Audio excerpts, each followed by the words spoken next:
పిఠాపురంలో ఫ్లెక్సీ వివాదాన్ని ప్రారంభించింది వర్మ అయితే దాన్ని వివాదంగా మార్చింది జనసేన పార్టీ. చంద్రబాబు నాయుడు ఫోటో ఎందుకు లేదు అని వర్మ ప్రశ్నించగానే జనసేన పార్టీ నాయకులు దూకుడుగా వెళ్ళారు. మాజీ ఎమ్మెల్యే పెండెం దొరబాబు అయితే వర్మ మీద దాదాపు చేయి చేసుకున్నంత పనిచేశారు. వర్మను నెట్టేశారు. ఇదంతా విజువల్ సాక్షిగా అందరికీ కనిపించింది. కానీ ఇంత జరిగిన తర్వాత కూడా వర్మను టీడీపీ నాయకత్వం వెనక్కి తగ్గమని ఆదేశించిందే కానీ జనసేన పార్టీ ఎక్కడ తగ్గేదేలే అన్నట్టుగా సాగుతుంది. చాలా ఆసక్తికరమైనటువంటి పరిణామం. జనసేన పార్టీ దూకుడికి తెలుగుదేశం పార్టీ తల వంచుతుందే కానీ తెలుగుదేశం పార్టీ తీరు మీద జనసేన పార్టీ సంయమనంతో సాగండి అని ఎక్కడా పిలిపించిన దాఖలాలు. జనసేన పార్టీ చెందిన మాజీ ఎమ్మెల్యే దాడికి పూనుకుంటే తెలుగుదేశం పార్టీ సంబంధించినటువంటి మాజీ ఎమ్మెల్యే అక్కడి నుంచి వెనక్కి తిరిగి రావాల్సి వస్తే తెలుగుదేశం పార్టీ అధిష్టానమే చీవాట్లు పెట్టే స్థితి కనిపిస్తోంది. ఇది దేనికి సంకేతం అంటే జనసేన పార్టీ ఎంత దూకుడిగా వెళ్ళినా టీడీపీ నేతలు సంయమనంతో సాగాల్సిందేనా? జనసేన పార్టీ ఎంతగా రెచ్చగొట్టే ప్రయత్నం చేసినా నెట్టేసే వరకు వెళ్ళినా తల వంచుకొని వెనుదిరగాల్సిందేనా? ఇది తెలుగుదేశం పార్టీలో చాలామంది నుంచి ఎదురవుతున్న ప్రశ్న. అయితే ఇదంతా ఎందుకు జరుగుతోంది? పవన్ కళ్యాణ్ సొంత నియోజకవర్గం కాబట్టి ఆ నియోజకవర్గంలో రాజుకునే ప్రతి వివాదం రాష్ట్రమంతా ప్రభావితం చేస్తుంది కాబట్టి తెలుగుదేశం పార్టీ ప్రయోజనాల రీత్యా ఒక అడుగు వెనక్కేస్తున్నట్టు కనిపిస్తోంది. కానీ నిజంగానే తెలుగుదేశం పార్టీ అలా వెనకడుగు వేసిందా? ఖచ్చితంగా ఇప్పటికే వర్మకి ఎటువంటి పోస్టు ఇవ్వకుండా తగిన ప్లేస్మెంట్లో ఆయనకి అలాట్మెంట్ జరగకుండా అడ్డుకోవడంలో జనసేన పార్టీ సక్సెస్ అయింది. తెలుగుదేశం పార్టీ అక్కడ జనసేన ముందు తల వంచిందనే చెప్పాల్సి ఉంటుంది.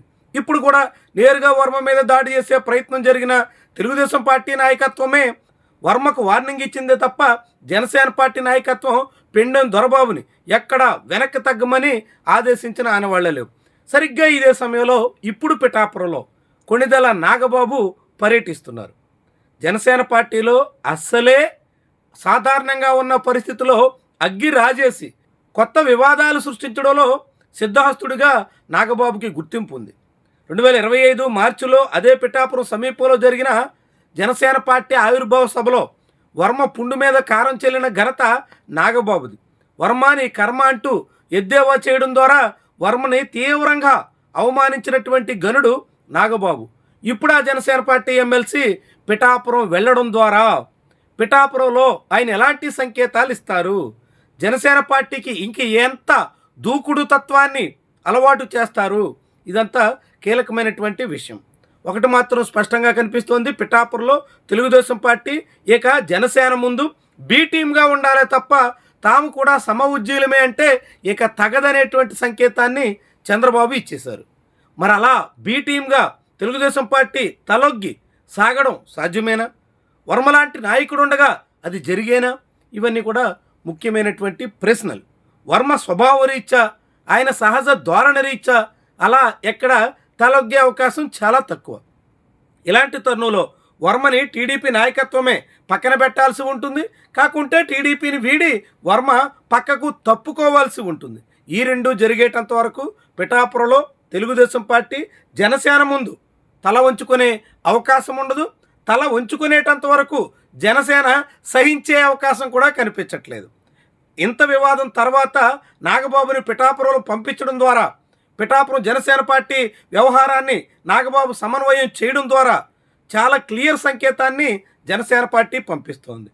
వర్మ తమ ముందు తలొగ్గి ఉండాల్సిందే తప్ప తలెత్తితే సహించబోం అనేటువంటి రీతిలో జనసేన పార్టీ పంపుతున్న సంకేతంగా దీన్ని చూడాల్సి ఉంటుంది. టీడీపీ నాయకత్వం కూడా జనసేన పార్టీ అధినేత ముందు దాదాపుగా వెనక్కి తగ్గడానికి సిద్ధమైనట్టుగా సంకేతాలు పంపినటువంటి తరుణంలో ఇక వర్మ కోర్టులో బంతి ఉన్నట్టు చెప్పాల్సి ఉంటుంది. వర్మ తన పార్టీ అధిష్టానం తీరుకు తగ్గట్టుగా పిఠాపురంలో సర్దుకుపోతారా, సహించలేక తిరుగుబాటు జెండా ఎగరేస్తారా? ఈ రెండు మార్గాల్లో ఏదో ఒకటి వర్మ ఎంచుకోవలసిన పరిస్థితి అత్యంత సమీపంలోనే ఉందని చెప్పొచ్చు. ఇప్పుడు కూటమి అధికారంలో ఉంది కాబట్టి వర్మకి కొంత ఆర్థిక ప్రయోజనాలు నెరవేరాల్సి ఉంది కాబట్టి దానికోసం కొంతకాలం సంయమనం పాటించిన అది దీర్ఘకాలం అలాంటి అవకాశం ఉండదు. అదే జరిగితే ఇక వర్మ జెండా మార్చక తప్పని పరిస్థితి కూడా రాబోతుందన్నది నిస్సందేహంగా మనం చెప్పాల్సి ఉంటుంది.